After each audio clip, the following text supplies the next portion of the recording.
dengan kepemimpinan Budi Gunadi itu jauh lebih efektif untuk menyelesaikan permasalahan kesehatan dan ekonomi secara sekaligus. Jadi secara ramalan ini jauh lebih dekat kepada Budi Gunadi.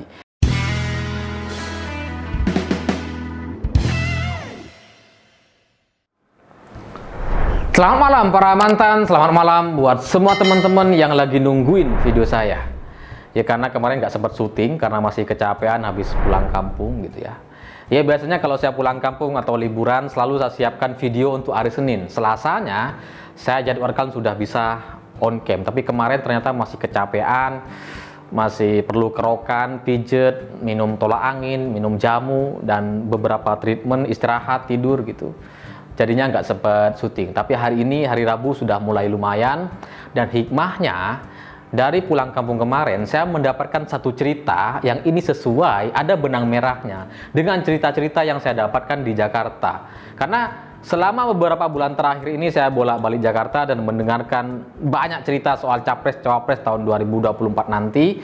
Karena menurut jadwal simulasi Capres-Cawapres itu akan dimulai pada bulan Februari nanti atau 2 bulan lagi gitu. Akan diseleksi, diuji, ada kalangan tertutup gitu, rapat tertutup internal partai, dan itu membuat saya mendapatkan banyak nama gitu. Tapi yang menarik di sini adalah cerita teman-teman di Jakarta itu berbeda sama sekali dengan apa yang ada di media. Karena yang ada di media sekarang itu kan nama-nama yang ada dalam lembaga survei gitu, seperti Ganjar Pranowo, Anies, Prabowo, Airlangga Hartarto, Erick Thohir, Puan Maharani, dan sebagainya gitu ya. Dan kalau kita lihat di media belakangan ini, Pak Jokowi itu lebih sering kunjungan ke Jawa Tengah dan sering didampingi oleh Ganjar Pranowo. Dan setiap ada kunjungan Pak Jokowi dengan Ganjar, antusiasme masyarakat itu terlihat lebih condong kepada Pak Ganjar. Sehingga cerita-cerita semacam ini itu jadi mirip sekali seperti cerita ketika SBY jadi presiden dan Pak Jokowi jadi gubernur waktu itu gitu ya. Sehingga banyak orang menyimpulkan bahwa Ganjar ini dianggap sebagai penerus Presiden Jokowi atau presiden selanjutnya. Itu yang terjadi di media. Tapi di kalangan teman-teman saya, ternyata banyak orang itu masih belum rela menyerahkan kursi kepresidenan kepada semua nama yang ada dalam daftar survei ini. Termasuk salah satunya adalah Ganjar Pranowo gitu.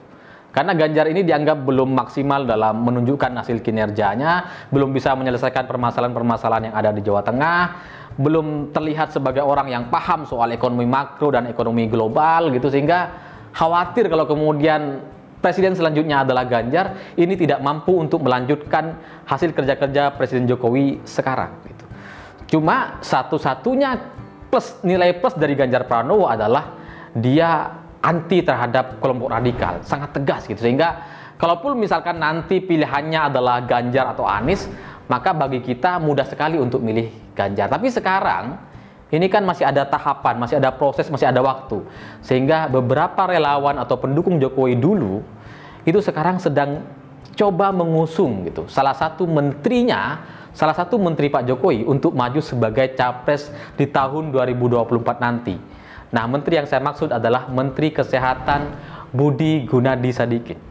Karena Pak Budi ini cukup menarik perhatian gitu, karena dianggap mampu untuk menyelesaikan pandemi, dianggap mampu untuk bisa memanage, mengatur banyak permasalahan dan mengambil kebijakan secara cepat gitu. Sehingga kemudian semua aturan-aturan yang ada itu relevan untuk semua level dan kalangan. Karena yang kita tahu gitu ya, untuk kasus corona di Indonesia itu kan ada terbagi beberapa kelompok atau level orang gitu. Ada kelompok orang yang sangat takut dengan corona, yang sangat takut dengan protokol kesehatan. Jadi taat betul gitu. Harus 3 layer atau 2 layer masker gitu. Harus jaga jarak, udah pakai face shield dan sebagainya gitu. Nah, untuk kelompok-kelompok ini itu sudah ditenangkan sama Pak Budi gitu. Sehingga misalkan sekarang ada isu varian baru Omikron dan sebagainya, itu sudah dijamin bahwa kita sudah siapkan 16.000 oksigen dan semua peralatan siap untuk kalau misalkan terjadi lonjakan kasus. Tapi di sisi lain ada juga golongan orang yang sudah jenuh dengan pandemi ini, sudah malas untuk protokol kesehatan, untuk pakai masker dan sebagainya, sudah mau beraktivitas, sudah mau bekerja seperti biasanya, sudah mau liburan dan sebagainya. Dan kelompok-kelompok orang ini itu juga seperti difasilitasi gitu. Makanya sekarang aturan-aturan yang ada itu sebenarnya tidak terlalu ketat. Ya ada sih misalkan barcode di restoran gitu untuk scan, check in, check out gitu ya. Tapi kan nggak terlalu berlaku gitu.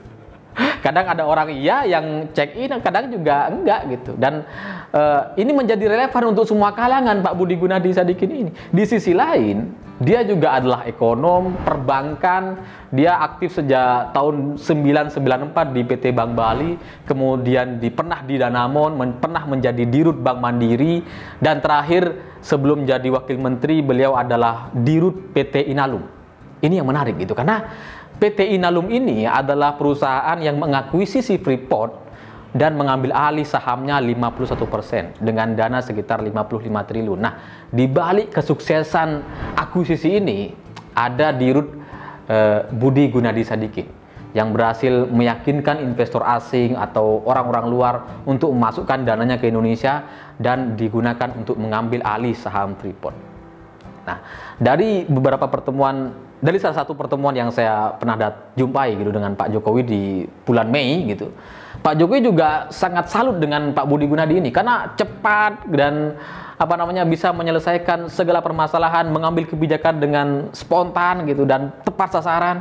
Dan beliau ini memang terkenal sebagai orang perbankan yang mudah sekali untuk atur-atur soal keuangan dan anggaran, sehingga sangat fleksibel orangnya katanya. Nah, cerita-cerita ini kan saya dapatkan di Jakarta gitu. Nah, di kampung halaman di tempat mertua saya tinggal gitu ya, saya juga mendapatkan cerita yang sama. Jadi ceritanya saya datang pulang kampung gitu, kemudian ditanya, kira-kira capres tahun 2024 siapa ya, kata bapak mertua saya gitu. Dan saya jawab, ya kalau sekarang sesuai dengan survei yang ada, mungkin Ganjar Pranowo.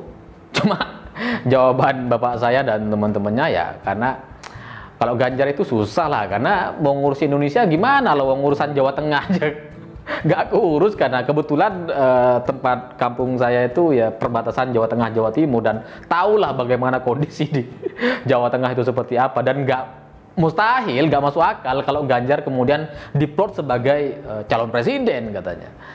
Tapi kalau bukan Ganjar siapa kira-kira katanya. Saya jawab lagi kemudian, mungkin Budi Gunadi, karena saya terpengaruh dengan cerita banyak teman-teman di Jakarta, dan itu sedang terjadi konsolidasi sekarang gitu, dan saya anggap ini adalah langkah yang sangat serius untuk memajukan Budi Gunadi sebagai capres. Dan jawaban saya ini, Budi Gunadi gitu ya, itu mengejutkan bapak mertua saya, karena jawaban saya itu sangat sesuai dengan prediksi yang beliau perhatikan selama ini gitu. Karena Budi Gunadi ini seperti takdir presiden selanjutnya.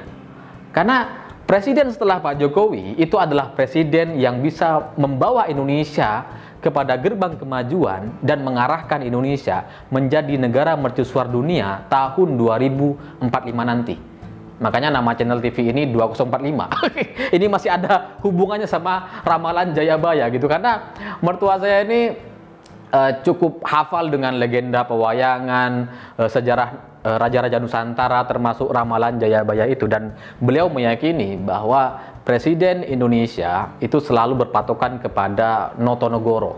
Ya mungkin ini cukup familiar di kalangan teman-teman gitu ya. No itu berarti Soekarno, kemudian To itu Soeharto, dan kemudian setelah itu menurut sejarahnya memang ada transisi kepemimpinan gitu. Makanya kemudian ada Habibie, kemudian Gus Dur, Ibu Megawati, sampai kemudian terakhir Presiden Susilo Bambang Yudhoyono. Nah, No yang selanjutnya banyak orang pikir adalah SBY gitu. Tapi menurut sejarahnya, di masa kepemimpinan SBY ini itu adalah masa kekosongan pemerintahan dalam ramalannya gitu. Makanya kemudian ini sesuai dengan Pak SBY. Makanya kemudian negara ini seperti negara autopilot zaman SBY. Karena sejarahnya itu ya kekosongan kepemimpinan. Nah, No selanjutnya sebenarnya adalah Joko Widodo. Karena Pak Jokowi itu ketika terlahir, beliau terlahir dengan nama Mulyono.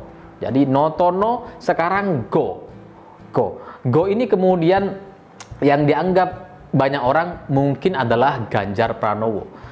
Dan itu yang kemudian diyakini oleh banyak orang selama ini. Tapi ternyata melihat sikap Ganjar yang dilakukan sekarang yang terlihat sangat tampil di media, sangat komunikatif gitu ya, sangat aktif bersama para relawannya dan sudah menyebar di mana-mana, itu jadinya tidak sesuai dengan cerita yang ada di Ramalan Jayabaya. Karena presiden selanjutnya setelah Pak Jokowi gitu ya, itu adalah presiden orang yang tersembunyi, orang yang tidak tampil, yang tidak punya ambisi, yang sama sekali tidak dibicarakan sebelumnya dan lalu tiba-tiba muncul ke permukaan dan menang.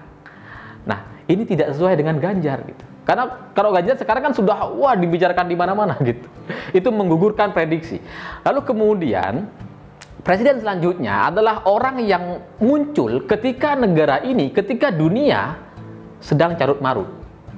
Nah, itu kemudian sesuai dengan Budi Gunadi ini, bukan hanya sekedar Gunadinya gitu, tapi posisinya juga sama gitu. Dia menjadi Menteri Kesehatan ketika kita sedang ada masalah pandemi. Dan terbukti dengan kepemimpinan Budi Gunadi itu jauh lebih efektif untuk menyelesaikan permasalahan kesehatan dan ekonomi secara sekaligus. Jadi secara ramalan ini jauh lebih dekat kepada Budi Gunadi. Ya sebenarnya sebelum muncul Budi Gunadi, banyak orang memprediksi, orang-orang Jawa gitu ya, kemungkinan go itu mungkin Ganjar Pranowo atau Sandiaga Uno. Cuma Sandiaga ini kan sudah kalah di Pilpres lalu, sehingga nggak mungkin kalau pemimpin selanjutnya adalah orang yang pernah kalah. Atau mungkin juga Gatot Nurmantio, itu juga sama gitu. Gatot Nurmantio sekarang ketika ada masalah pandemi, dia nggak muncul untuk menyelesaikan. Berbeda dengan Budi Gunadi Sadikin ini. Sehingga dengan ramalan-ramalan ini gitu ya, yang diyakini oleh orang-orang Jawa, dan ini kebetulan sekali sesuai dengan isu atau wacana yang ada di Jakarta di kalangan elit. Ini kan secara logika ini nggak nyambung gitu, karena mertua saya dan teman-temannya ini kan orang desa gitu, orang Jawa, dan pasti nggak dengar pembicaraan soal Budi Gunadi. Ya kalian aja mungkin juga baru dengar sekarang kan gitu ya, karena saya cerita gitu. Jadi ini ada keterkaitannya gitu.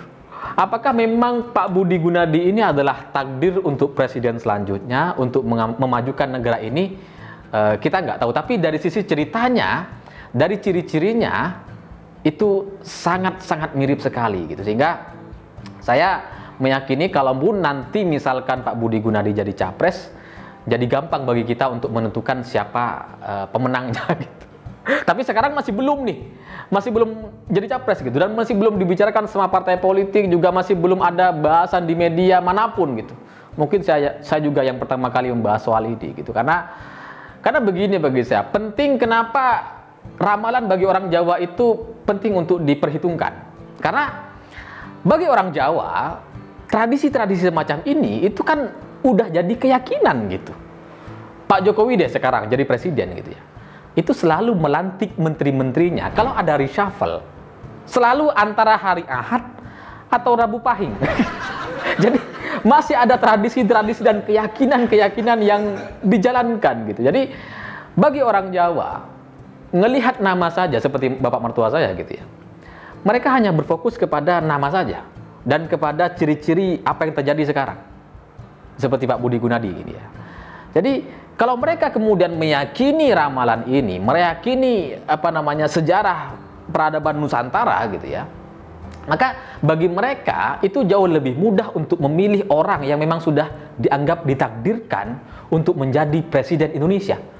Ini penting sekali, karena suara mayoritas masyarakat Jawa itu kan emang cukup besar gitu. Kalau menang di Jawa, kemungkinan besar itu menang secara nasional. Itu kan hitung-hitungannya yang terjadi sekarang gitu, dan selalu terjadi selama berpuluh-puluh tahun terakhir gitu ya. Nah, kalau masyarakat Jawa kemudian melihat ada Budi Gunadi dan itu sesuai dengan prediksi-prediksi dan cerita-cerita dari sejarah Nusantara gitu ya.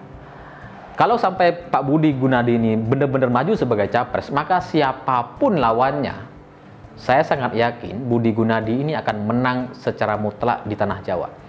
Karena sejarahnya ini mirip banget, dan secara kriteria benar-benar masih orang Jawa Pak Budi Gunadi. Ya memang kelahiran Bogor gitu, tapi dari pasangan orang Jawa, bapak ibunya orang Jawa. Sehingga ini masih sangat sesuai, relevan, sesuai dengan ramalan Jayabaya.